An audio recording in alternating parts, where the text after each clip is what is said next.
नमस्कार दोस्तों, welcome to aspirant exam study. मैं विजय ठाकुर अपने चैनल पर आप सभी का स्वागत करता हूं। आज की हमारी क्लास जो है वो आरआरबी जेई जूनियर इंजीनियर 2024 का जो फॉर्म आया हुआ है उसको कैसे अप्लाई करना है आप, और कौन कौन से डॉक्यूमेंट बहुत ज़रूरी हैं उसमें, अदरवाइज़ फॉर्म रिजेक्ट हो जाएगा अगर कुछ भी गलत भरा आपने तो।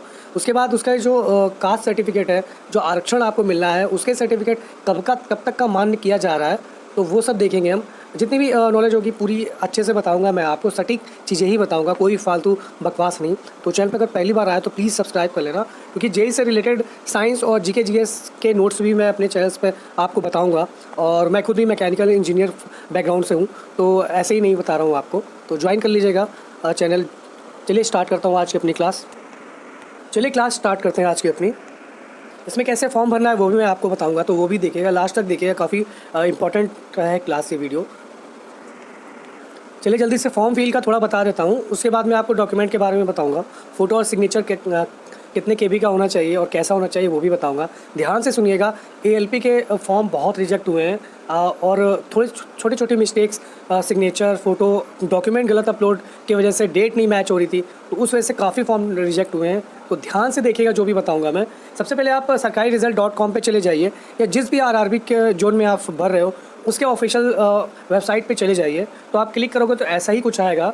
उसके बाद अप्लाई पे क्लिक करोगे तो क्रिएट एन अकाउंट, और ऑलरेडी आपका अकाउंट बना हुआ है, जैसे आपने एएलपी का फॉर्म भरा है और उसके पहले भी कोई रेलवे के फॉर्म भरा हुआ है इसी ईयर 2024 में, तो वो फिर आपको इसमें दोबारा आपको आईडी बनाने की ज़रूरत नहीं है। अकाउंट वो आपका जो पिछला वाला है उसी से आप लॉगिन कर लीजिए।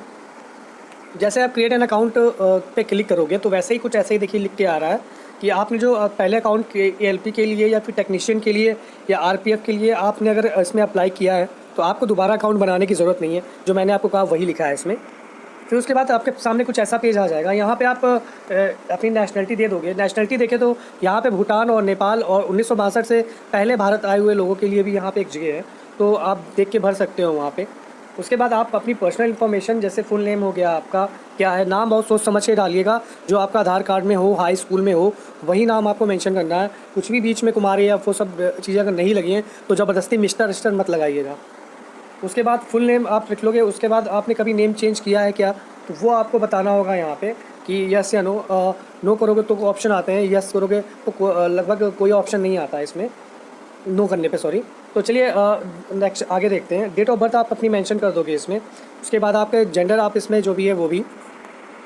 फिर आपसे इस तरह कुछ कॉन्टैक्ट डिटेल मांगा जाएगा, जिसमें आपको ईमेल आईडी, और उसके बाद ईमेल आईडी वही भरिएगा जो आपका चल रहा हो, और फ़ोन नंबर भी वही भरिएगा जिसमें मैसेज ऐसे आ सके, क्योंकि तुरंत ओटीपी आता है इसमें। ओटीपी अगर वेरीफाई नहीं करोगे तो आगे फॉर्म नहीं भरा जाता। तो इस तरह से आप यहाँ पे ईमेल एड्रेस और बाकी फ़ोन नंबर अपना भर लोगे इस जगह पे, और इसके बाद जैसे ही भरोगे वैसे ही वेरीफाई के लिए आपके पास तुरंत ओटीपी आएगा, और 1 मिनट का समय लगभग रहता है, एक मिनट से भी कम। तो आप उसमें देख सकते हो, तुरंत आपको भरना होगा।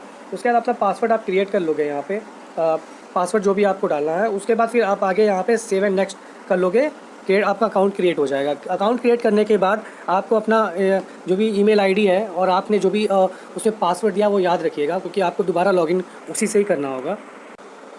जब आप अपनी आईडी क्रिएट कर लोगे, तो अकाउंट क्रिएट कर लोगे, तो आपके सामने कुछ इस तरह आएगा दोबारा लॉगिन करने के लिए। अपना पासवर्ड और ईमेल एड्रेस डाल के आप यहाँ पे लॉगिन दोबारा कर लोगे। तो चलिए आगे देखते हैं क्या है। तो कुछ इस तरह का पेज आपके सामने खुलेगा, जहाँ पे आपको personal detail, other detail, education detail और फोटो और सिग्नेचर अपलोड, उसके बाद पोस्ट प्रेफरेंस है वो आपको देनी होगी। चलिए मैं फिल करा रहा तो उसी से बताता हूँ आपको। फिर इस तरह की चीज़ें आपके सामने होगी। पर्सनल डिटेल, कुछ चीज़ें इसमें अपने आप भरी होंगी जो आपने अकाउंट बनाते समय डिटेल दी है, बाकी आपको भरनी होगी अगर नहीं भरा है तो। जैसे देख सकते हो आप, जेंडर आपको बताना होगा यहाँ पे अपना। उसके बाद आप अपनी शादी स्टेटस बताना होगा, मैरिड है कि नहीं है। फिर अपना रिलीजन बताना होगा, फिर मदर टंग बताना होगा किस क्षेत्र से हैं। तो सारी चीज़ें हैं यहाँ पे। क्लिक करोगे ऑप्शन पे तो ऑप्शन आ जाते हैं। चलिए नेक्स्ट देखते हैं। उसके बाद आपके सामने कुछ ये होगा, आपको जैसे आप देख सकते हो चॉइस ऑफ लैंग्वेज चूज़ करनी होगी, जैसे हिंदी यहाँ है। उसके बाद आपको कोई बॉडी पे कोई मार्क है तो वो आपको यहाँ मेंशन करना होगा, आपके पहचान के लिए लगभग होता है ये। और ये कंपलसरी है, आपको बताना ही होगा, क्योंकि रेड इसमें टिक है, आप आगे नहीं बढ़ सकते हो बिना बताए हुए। अगर आपको नहीं पता है तो यहाँ पे एनए मत लिखिएगा, क्योंकि एनए नहीं ले रहा है, मिनिमम 3 लेटर लेते हैं वो। तो आप नो मार्क लिख दीजिएगा, बस नो मार्क करके नो मार्क लिख दीजिएगा दोनों जगह पे, बस, अगर आप कोई मार्क नहीं है तो। उसके बाद आप देख सकते हो कम्युनिटी आपको बतानी होगी, आपको आरक्षण चाहिए तो ओबीसी है क्या है, तो जो उसी के अकॉर्डिंग आपको अपनी चीज़ें भी यहाँ पे भरनी होंगी। सर्टिफिकेट नंबर, अथॉरिटी इशू जो है बहुत ही सावधानीपूर्वक भरिएगा। और अभी सर्टिफिकेट की चीज़ें मैं लास्ट में बता दूंगा, एकदम से आपको सारी चीज़ें आपको क्लियर हो जाएंगी। उसके बाद आप देख सकते हो कि इशू कब वो कहाँ से है, आपका उत्तर प्रदेश से है कि कहाँ से है। उसके बाद आपका कुछ एड्रेस मांगा जाता है, एड्रेस आप अच्छे से भर लोगे। उसके बाद आपके सामने कुछ इस तरह का पेज आएगा, आगे नेक्स्ट करोगे तो आप स्क्रॉल करते हुए नीचे जाओगे, सॉरी, तो उसका देख सकते हो कि फिर एक्स सर्विसमैन की डिटेल आपसे मांगी जाती है। उसके बाद आप ये देख सकते हो कि इकोनॉमिकल बैकग्राउंड क्या है, ईबीसी सर्टिफिकेट आपके पास है कि नहीं है। फिर डिटेल ऑफ आपने रेलवे जो एप्लीकेंट है उनकी डिटेल आपको देनी पड़ेगी अगर आप हैं तो। उसके बाद name of the current department, आप किस डिपार्टमेंट में हो ये आपको बताना पड़ेगा। उसके बाद आपको अपनी बैंक डिटेल देनी पड़ेगी, जो आपका पैसा वापस होगा, आप एग्ज़ाम देने जाओगे उसके बाद 400 रुपये जो वापस हो जाएंगे आपके जो है उसके लिए होगा ये। और उसके बाद यहाँ पे आपका दूसरा पेज ख़त्म हो जाता है। उसके बाद आप अपने डॉक्यूमेंट अपलोड करिए, फिर फ़ोटो अपलोड होगा और फिर आपका पोस्ट प्रेफरेंस होगा। पोस्ट प्रेफरेंस भी मैं आपको बता देता हूँ। चलिए आप बाकी चीज़ों पे देखते हैं कि क्या है क्या नहीं। खासकर ओबीसी एससी एसटी का जो ईडब्ल्यूएस का जो सर्टिफिकेट है उसमें बहुत ज़्यादा कन्फ्यूज़न की स्थिति बनी हुई है। चलिए वो देखते हैं। सबसे पहले देखिए कि जो आवेदन प्रारंभ करने की तिथि है वो 30 जुलाई से स्टार्ट हो चुकी है और जो एंड है वो 29 अगस्त है, वो भी रात के 12 बजने से में 1 मिनट बाकी हो तब का है ये। फिर आप संशोधन जो कर पाओगे, जैसे देख सकते हो आप कि 30/8 से आप संशोधन कर पाओगे। और संशोधन में क्या क्या चीज़ें संशोधित कर सकते हो वो अभी इसमें मेंशन नहीं है, तो यही मान के चलिए आप अपनी पूरी डिटेल अच्छे से भरिएगा। संशोधन करने के लिए क्या पता कई चीज़ें ना आए, कुछ ही चीज़ें मिलें, तो इसलिए सही से सोच समझ के भरिएगा। चलिए जल्दी से एक बार पोस्ट प्रेफरेंस देख लीजिए। अगर जोन जो सेफ जोन है उसकी बता रहा हूँ, मुंबई हो गया, फिर कोलकाता, फिर चेन्नई, सिकंदराबाद और फिर भोपाल, अजमेर में से कुछ चॉइस कर लीजिए। सीटें जहाँ ज़्यादा है उसके अकॉर्डिंग बता रहा हूँ मैं।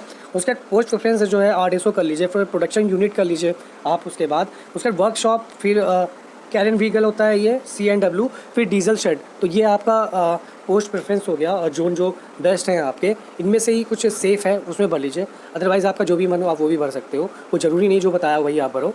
चलिए नेक्स्ट देखते हैं।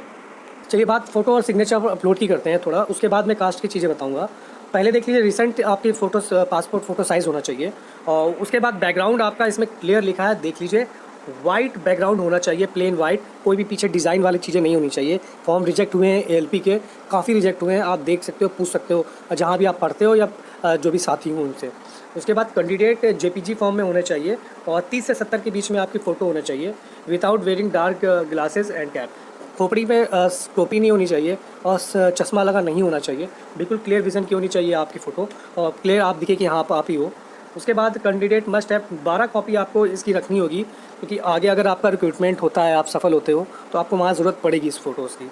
उसके बाद जो आपका सिग्नेचर है, जैसे देख सकते हो आप, सिग्नेचर आपका 30 से 70 KB है और आराम से यहाँ पे आप रनिंग हैंड में जैसे भी आप करते हो सिग्नेचर वैसे आप कर सकते हो। बाकी जो SC ST के हमारे जो भाई हैं उनको जो भरना है फॉर्म, वो आपके जो सर्टिफिकेट होना चाहिए वो 500 KB के अंदर का होना चाहिए, तो ध्यान से भरिएगा। चलिए अब कास्ट पे आता हूँ। कास्ट सर्टिफिकेट जो भी EWS OBC SC ST का है वो कब तक का मान्य होगा और कब तक का लिया जा रहा है, चलिए वो देखते हैं। इसमें एक चीज़ देखेंगे तो आपका 29/8 जैसे देख सकते हो आप यहाँ पे कि आपका जो फॉर्म भरने की लास्ट डेट है।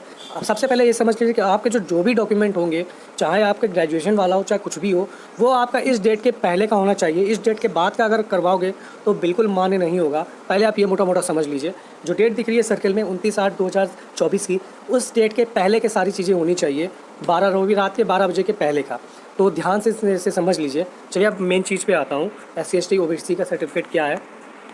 देखिए SC ST का जो सर्टिफिकेट होता है वो स्टेट का और सेंट्रल का एक ही होता है और लगभग आजीवन एक तरह से बनवा लेते हैं तो चलता रहता है उनका। उसके बाद अगर उन्हें कुछ अपडेट कराना हो तो अपडेट कराते हैं, अदरवाइज़ उनका चल जाता है। फिर चलिए आते हैं सर्टिफिकेट OBC का।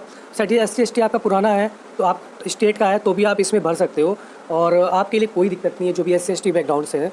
दिक्कत OBC EWS के लिए होती है।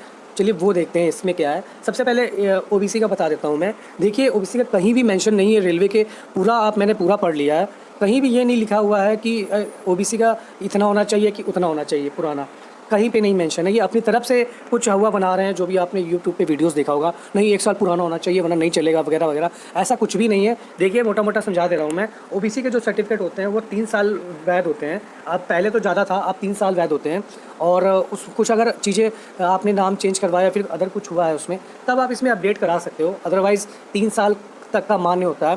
फॉर्म भरने की जो लास्ट डेट है 29 अगस्त अगर उसमें 3 साल आपके पूरे हो रहे हैं, मतलब मेरा कहने का मतलब है वो डेट उस 3 साल के अंदर की आ जानी चाहिए, जो रेलवे फॉर्म भरने की लास्ट डेट है। अगर नहीं आ रही है, 3 साल से बाद का वो डेट है, तो आप अपडेट करा लीजिए, अभी टाइम है। 1 सप्ताह के अंदर आपको जन सुविधा केंद्र चले जाइए, वहाँ पे आप दे दीजिए, वो 1 सप्ताह के अंदर आपको अपडेट करा के दे देंगे।